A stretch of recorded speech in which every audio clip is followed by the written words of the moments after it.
Hey guys, it's Cherish from the Motley News, here today to give you a children's book tag. I've come up with an interesting goal for me to get back into some of the books that I enjoyed when I was a kid, and one or two new ones that I didn't read as a kid, but as an adult, I'm like, I'll try this out. I'll see what it's about. Um, Before I get into the books themselves, I should probably tell you my early reading history. It's a very short one, but a little complicated. When I was in third grade, I was put into a reading group. The green group or blue, I'm not sure. But there were three reading groups that children got sorted into in third grade, and I'm not really sure what the criteria was. But apparently, the group that I was in was like the lowest, the remedial group. I hope that they've done away with these practices or made sure that the criteria for putting kids into these segregated groups is like a lot more legit. Because I'm not sure why I was in there, but I can guess that it was because I had a terrible time reading out loud. You know how you go around the classroom and you read a certain segment of a chapter out loud? Terrible at reading out loud. For some reason, my articulating of the words that I was reading was totally messed up. And from there, I got put into the remedial reading group, which was awful. It didn't feel like we were paid attention to quite as much. We were just kind of left to our own devices. I think we got a lot of reading quizzes. It just felt like I was left out of a larger conversation about whatever the class was supposed to be reading. But when I was feeling down about myself, like I just kind of thought I was stupid or something. When I felt bad about myself, I just kind of gave up until a friend in the classroom, third grade classroom, she said she's reading some books that she really loves. And she was cool enough to, you know, suggest them to me. And I was like, well, I'm a terrible reader, so I don't know if I'll be able to catch up. That's how much low self-esteem I had at that point. And she's like, oh no, they're fun books. Everybody reads them. All the girls read them. She was talking about the Babysitter's Club books. And God bless her. I think her name was Zara. If you're out there, and I don't remember your last name, it was like in third grade, St. Louis Elementary School. Thank you for that tip, little lady. I hope you're doing wonderful things right now. But she turned my life around. She told me about the Babysitter's Club, starting with book one, Christie's great idea, I guess. I read every single one of those books. And when I was done with those books, and I mean, it took me ages because I believe there were 100 chapter books spanning over Anne M. Martin's time with the Babysitter's Club series. That got me to reading other books. So I read like R.L. Stein's Goosebumps. I collected these books like a maniac. That got me into reading other books, more and more and more books. And it was just because one of my third grade peers said, hey, you should check this out. It wasn't a teacher who gave me that tip, which makes me feel, like it was a sad situation all around. If my friend hadn't turned me on to these particular books, I don't know where I would be or if I would have gained the confidence of being a reader. All of that is to say, hopefully, we're not sorting children into reading groups all willy nilly without helping them along the way. And also, that third grade teacher, I'm a college professor right now. I have read a bajillion books. I've written a number of wonderful papers. I got my master's degree in English, of all things, literature to be exact. So, take that. So I'm going back to the beginning, to the thing that made me so happy when I was a kid, reading the Babysitter's Club books.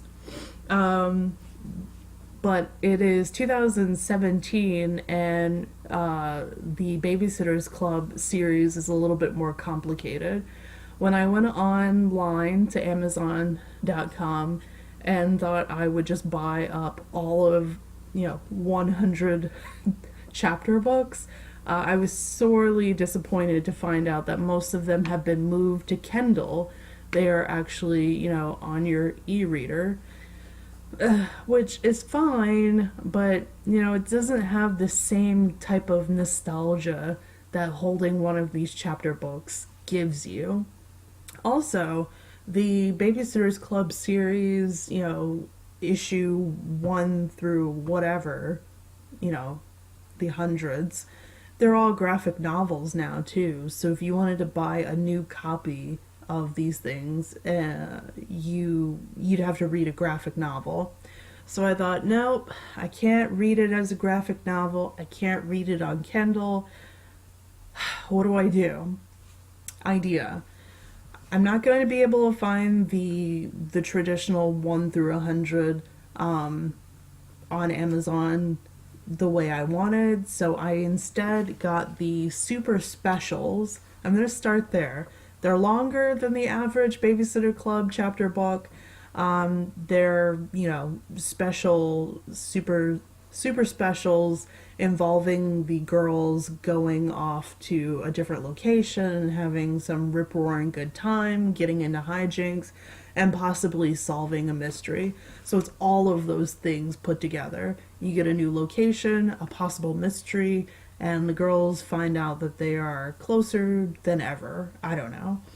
So I ordered one of them. This is the super special number 2. The Babysitter's Summer Vacation. Apparently they go to a place called Camp Mohawk. I don't remember reading this when I was a kid, so it might be interesting to get back into. I ordered another one. I have yet to open it, so I'm going to do that now.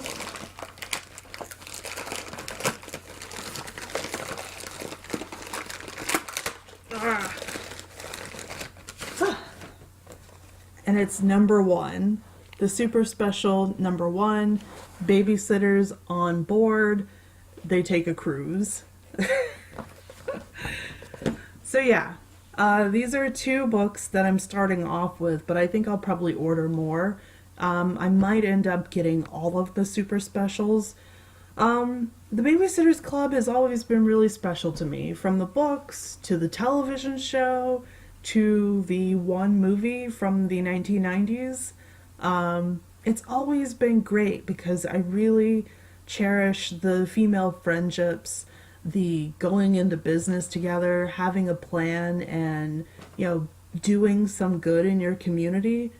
If you want your daughter or niece or whoever, a young girl in your life, to find positive female role models that are like aged 12 or 13, I suggest you make them read these books. They're really cute, and they're really special because they just show young women doing really awesome things for their town, the fictional town of Stony Brook, Connecticut. I think it's fictional. Also, for the contemporary reader, I am also reading Lumberjanes. I got this one from my library. Unfortunately, this is book number 3. So I've accidentally skipped the first 2 books. I just found this in the stacks, picked it up, and I thought, this sounds really cute. Lumberjanes, A Terrible Plan. It's like these young, feisty ladies who are at a summer camp, and they're doing really cute things, and they're getting into adventures. The The art is really, really adorable. The authors of this are Stevenson, Waters, Nowak, Liho. I'm sure those are also including the artist as well. But it's really cute. If you get a chance to buy one of these, it kind of works as a manual as well. How to be a good lumberjane, how to be, good to your friends, do wonderful things, be creative, get into adventures. It's the kind of stuff that I think, again, young ladies need in their lives. Also, I think you've got a couple of queer ladies who are striking up a deeper friendship with one another, which is really exciting because if you are of the LGBT community, reading stuff like this directed towards young people is really validating. It makes you feel like, okay, there's books out there for me. There are characters worthwhile out there for me, who are funny, cute, and get up to mischief and have, regular kid fun. So that's what I'm starting off with. If you have any interesting kid books, please let me know. I'm gonna start with those. Maybe I'll get back into R.L. Stein's Goosebumps. I'm not sure. But right now, I think I'm gonna go back to what made me really happy as a third grader who was struggling to read better. Anyway, that is my children's book tag. If you have any questions or comments, please feel free to leave them down below. Until next time, happy reading.